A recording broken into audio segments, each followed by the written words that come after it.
Imagínate que en pleno verano cayera nieve, una que si te toca, mueres. Y como eres suscriptor del Tío Cómo Vencer, no tienes de qué preocuparte. ¿Tú crees que sobrevivirías? En este vídeo te voy a mostrar qué no deberías hacer, qué deberías hacer y cómo vencer a la nevada radioactiva en El Eternauta.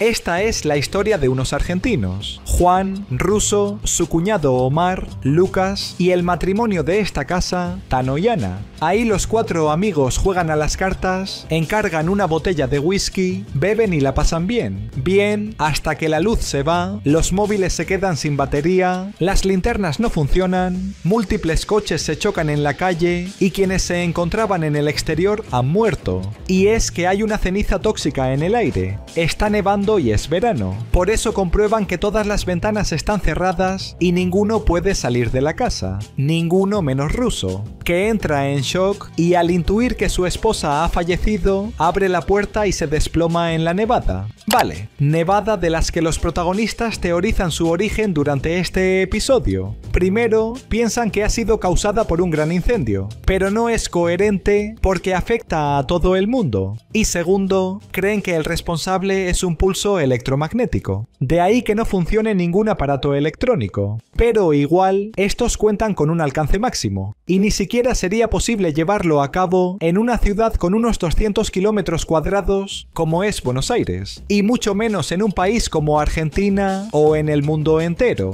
Por eso lo único que tiene sentido es lo que comentan en capítulos posteriores, que los cinturones de Van Halen se han colapsado, el campo magnético de la Tierra se ha apagado, zonas de la magnetosfera terrestre, la capa que protege a la Tierra de la radiación, que concentran grandes partículas cargadas de alta energía originadas por el viento solar que es capturado por el campo magnético. En resumen, estos cinturones protegen la atmósfera de su destrucción. Pero bueno, realmente las posibilidades de que se rompan los cinturones de Van Halen son muy pocas, ya que son estructuras naturales creadas por el campo magnético terrestre. Solo se podrían ver alterados por ataques externos de mucha energía o por una supertormenta solar.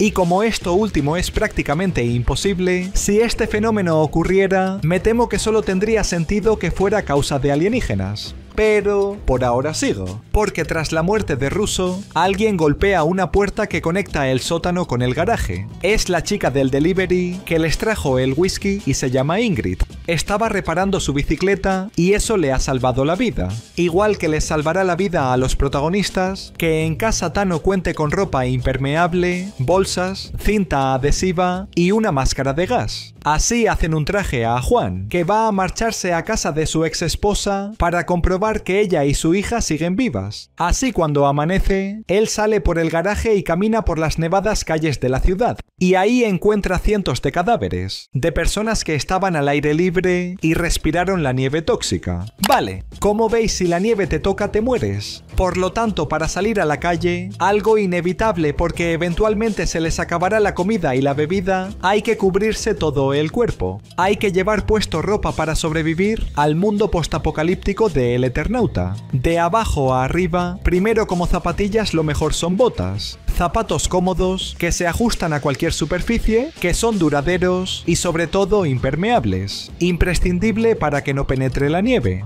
Segundo, en cuanto a la ropa interior, debe de ser fabricada con materiales transpirables y que absorban la humedad para evitar que traspase la nieve igualmente. Y lo ideal son fibras sintéticas como el poliéster o materiales naturales como la lana merino que permiten que el sudor se evapore hacia la capa superior, evitando así que la piel acumule toda esa humedad. Aparte de regular la temperatura corporal, mantiene el cuerpo fresco cuando hace calor y cálido cuando hace frío, como ocurre en la serie. Tercero, respecto a la ropa exterior, son válidos desde pantalones vaqueros porque son muy resistentes hasta camisas de franela y chaquetas de piel porque no dejan pasar ni el frío ni el agua, que es lo que lleva el protagonista en esta escena. Aunque lo mejor son pantalones tácticos y chaquetas de cuello alto ligeras porque resisten a condiciones extremas y pueden combinarse con protectores resistentes de brazos, piernas, manos y cuello porque son transpirables, flexibles y cómodos. Pero claro. Y cuarto, como pasa con la máscara de gas de Juan, no todas las personas tienen una en casa, pero sí todas pueden fabricarse una.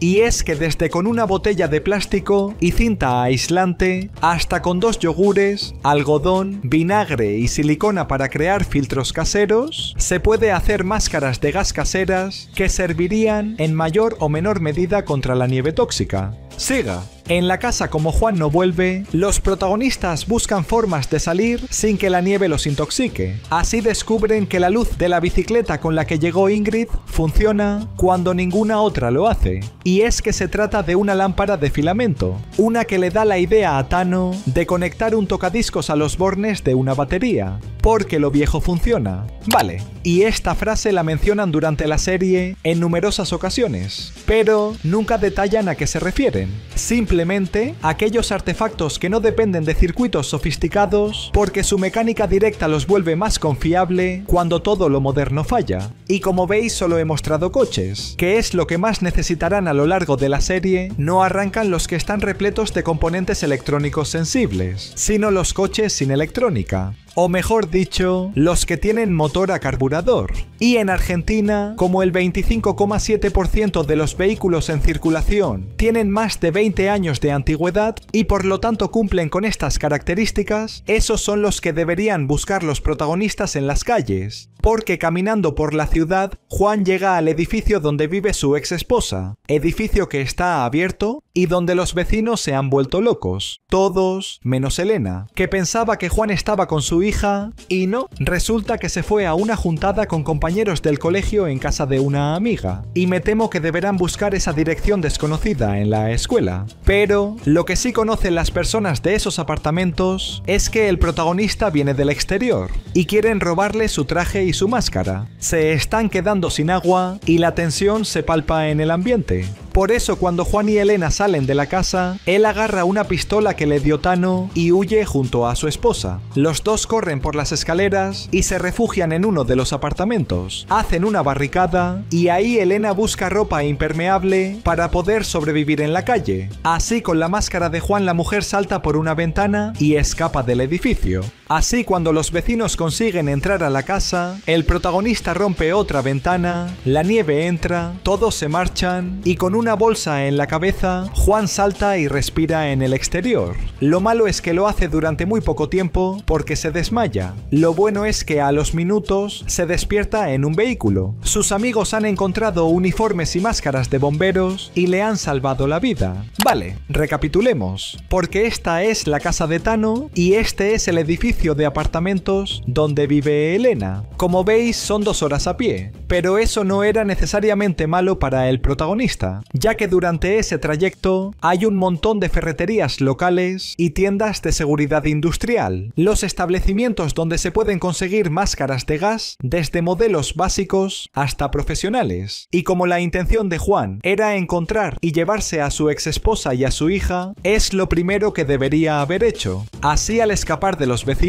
no les habría hecho falta acceder a un apartamento y jugarse la vida con una bolsa de plástico. Podrían haber salido por donde el protagonista entró con la indumentaria necesaria para sobrevivir a la nevada. Y si no, lo segundo que debería haber hecho Juan era haber fabricado una máscara de gas casera con los mínimos materiales. Como he anticipado antes, la base de una botella de plástico pegada a la cara con cinta adhesiva y una tela gruesa en la boquilla que actúa de filtro. Mucho mejor que una bolsa de plástico que te asfixia. En esa casa había muchos de estos objetos, y los que no se ven seguramente los habría encontrado. De esta manera Juan podría haber saltado con Elena y haberse salvado mucho antes. Pero bueno, sigo. Porque de vuelta a casa, descubrimos que Tano ha logrado que una radio funcione y está intentando comunicarse con quien sea, pero nadie contesta y eso desespera a todos. Además, llega el ferretero y les pide la camioneta para ayudar a otras personas, y ahí, interrogándole, Omar aprovecha para llevarse el auto. que bueno, no le dura mucho porque lo estrella contra un escaparate. Y claro, aunque ese coche ya no esté disponible en la calle, hay muchos que sí funcionan, los viejos. Por eso Juan y Elena se marchan de la casa y buscan un vehículo que arranque, y no lo encuentran. Pero sí la escuela de su hija. Ahí lo que tampoco encuentran es la dirección de su amiga, donde supuestamente está la niña, pero sí también a este adolescente, Pablo, uno que sus amigos le encerraron antes de que comenzara la nevada y que los protagonistas le muestran que ha ocurrido. Y claro, como Pablo sabe dónde vive la amiga de su hija, les promete que él los acompañará a su destino si después los lleva a su casa para ver si su familia sigue viva.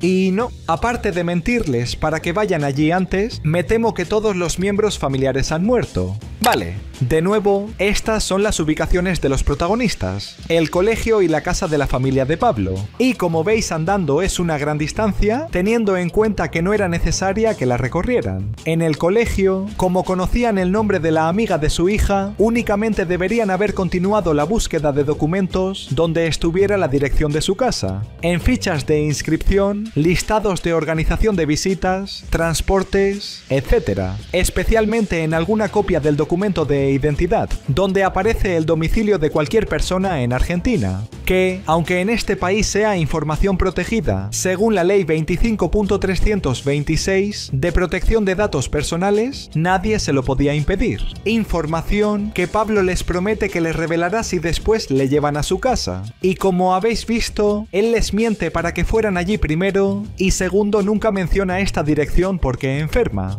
Sí, Pablo es el peor personaje de la serie. Y bueno, Juan tampoco se queda corto porque la culpa de que aún no hayan encontrado a su hija es suya, ya que Elena le envió la ubicación por mensaje antes de la nevada y la ignoró. Pero bueno, sigo. Porque en casa, aparte de haber encontrado un supermercado del que conseguir provisiones y poder comunicarse con walkie-talkies, Tano y Juan buscan a su hija. Así descubren que la autopista ha sido cortada y encuentran patrullas de militares que están controlando la ciudad. Y ahí les dicen que esta ha sido restringida y que la ayuda está en camino, que lo mejor es que esperen en sus hogares. Pero claro, los protagonistas no son estúpidos y saben que los soldados conocen más información de la que les han revelado, y por eso les siguen. Un tremendo error.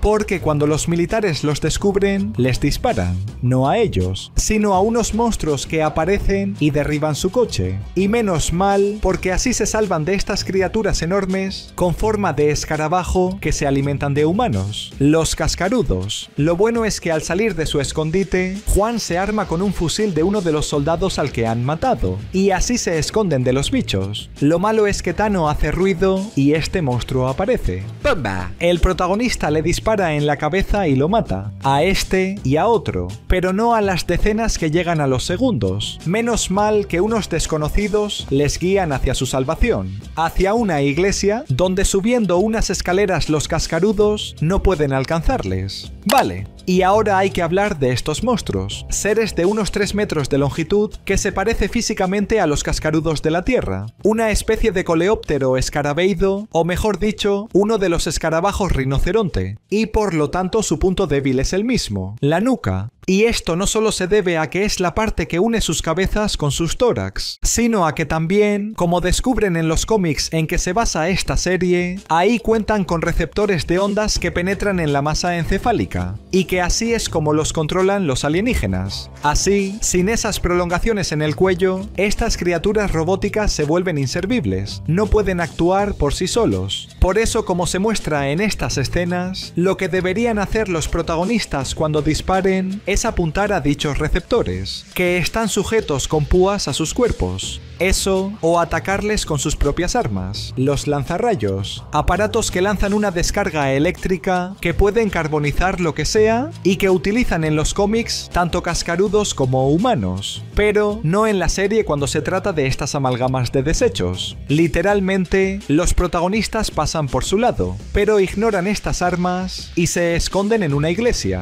Ahí descubrimos que viven con muchas personas y uno de ellos es Omar, que al robarles el vehículo y sufrir un accidente, este grupo les rescató. Pero eso no es lo importante, sino que les muestran de dónde vienen los cascarudos, de meteoritos que caen del cielo. Son un montón y por eso es difícil salir de esa iglesia sin que les devoren, algo que descubre Juan cuando de noche sale para continuar con la búsqueda de su hija. Las criaturas se mueven coordinadamente y necesita de la ayuda de los demás para conseguir su objetivo. Y afortunadamente hace unas horas encontró un coche que funciona, así que la mayoría, vestidos con trajes antinieve, se marcha de la iglesia y se dirigen a ese vehículo, no sin antes cruzar por un túnel que ha sido tapiado, pero que algunos sabían que por el que se puede pasar a martillazos. Así llegan al auto, lo arrancan y todos se marchan de ese lugar antes de que se llene de cascarudos. Vale, y estos pasadizos subterráneos realmente existen. Fueron construidos en los años 30 para permitir el paso seguro de los vecinos de un lado al otro de la avenida, y en los años 90 las autoridades decidieron sellarlos porque la avenida se transformó en una autopista, la de General Paz. Una que, como habéis visto en esta escena, está repleta de coches, igual que ocurre en toda la ciudad. De ahí la dificultad de moverse tanto en auto como a pie, aparte de que es donde frecuentan los cascarudos. Pero, igual que ocurre también en toda la ciudad, hay muchos más túneles peatonales bajo tierra de los comentados. Y en concreto, los más conocidos se encuentran en la Manzana de Luces, un complejo histórico donde está la iglesia de San Ignacio, donde se esconden los protagonistas. Es decir, como los cascarudos rodean esta parroquia, lo que deberían haber hecho los humanos era haber utilizado estos pasadizos subterráneos para recorrer gran parte de su camino sin ser detectados por los monstruos, ya que aunque en esa dirección no se encontraba la autopista General Paz, sí a donde quieren dirigirse, de vuelta a casa de Tano. De hecho, como en estos túneles se ofrecen visitas guiadas desde la propia iglesia, sabemos que alcanzan unos 100 metros, lo suficiente para haber evitado a los cascarudos y haber encontrado otro coche que funcione, algo que consiguen igualmente. Y así, conduciendo por la ciudad, Tano, Juan y Omar regresan a casa, y los demás se dirigen a la zona segura que mencionaron los militares. Ahí, ese mismo día, nada más y nada menos que la hija del protagonista les encuentra. Clara sabía que estarían con esos amigos en esa vivienda y ella es quien ha dado con los padres. Pero claro, ahora que conocen la existencia de los monstruos y que hay cientos de ellos, tienen que marcharse. Y qué casualidad que uno de los vecinos de Tano, que ha formado una milicia, al descubrir que este hombre quiere marcharse, le intercambia una casa rodante por la suya más el garaje. Y acepta. Todos los protagonistas se montan en la autocaravana y con provisiones y trajes antinieve se dirigen a su próximo destino, este centro comercial. Uno que lo bueno es que está habitado por humanos. Lo malo es que Clara no recuerda cómo regresó a casa con sus padres. Allí oye pitidos en su mente y se golpea la cabeza. Y es que Tano sabe que antes de la nevada, la joven se montó en su velero con sus amigas y no entienden por qué les mintió cuando se despertó. Y de nuevo ahora eso no es lo importante, sino que a las horas todos salen al exterior porque ya no cae nieve. Ha vuelto a salir el sol y el aire es respirable, lo que es motivo de celebración para la humanidad. Vale, esto era esperable, porque como ocurre con cualquier lluvia radiactiva, los primeros días alcanza su pico de intensidad, a la semana la radiactividad se disipa y con el tiempo la mayoría de lugares se vuelven habitables de nuevo. Pero claro, como habréis intuido, esta lluvia no es común, es una de las armas de los alienígenas, igual que aparecen otras en los cómics que en la serie no se muestran. Así es como consiguen controlar a toda la humanidad. Y es que realistamente, si ocurriera una invasión extraterrestre donde cuentan con una tecnología más avanzada, como sucede en el Eternauta, lo más probable es que con el paso del tiempo logren conquistar toda la Tierra. Y eso es lo que pasa en los cómics. La mayoría de personajes se convierten en humanos controlados por los alienígenas, y quienes sobreviven viajan a otro continuum, a uno de los posibles infinitos espacios paralelos al nuestro, y ante un final así lo único que podrían hacer los protagonistas es contactar con los propios extraterrestres. Así descubrirían que algunos son malos, los ellos, pero que otros son buenos, los manos, que admiran la belleza y la rebeldía de la cultura humana. Pero bueno, esto aún no importa, porque en el centro comercial, Juan y Tano buscan a Lucas, que hace unas horas fue a los almacenes a por una botella de whisky y no ha regresado. Quienes sí son estos tipos enmascarados y armados que comienzan a disparar a todas las personas de ese lugar. ¿Por qué? Ni idea, pero los protagonistas contraatacan antes de que Ana e Ingrid sean heridas, matan a 2 de los 3 que eran y el último se adentra en el centro comercial. Pero bueno, llega Lucas con militares que le encontraron borracho caminando por las calles sin que él sepa cómo llegó hasta ahí y van a llevárselos a una zona segura. Y menos mal, porque descubrimos que respecto a los tiradores, que el que sobrevive camina hacia las cloacas donde viven y es controlado por los cascarudos. Vale, y estos, como he anticipado antes, se llaman hombres robots. Personas controladas por los alienígenas por medio de un chip incorporado en el sector trasero de sus cabezas. Así igual que ocurre con los receptores de los cascarudos, si al disparar apuntas a ese circuito integrado, ese humano se vuelve inservible. Eso deberían haber hecho los protagonistas en esta escena.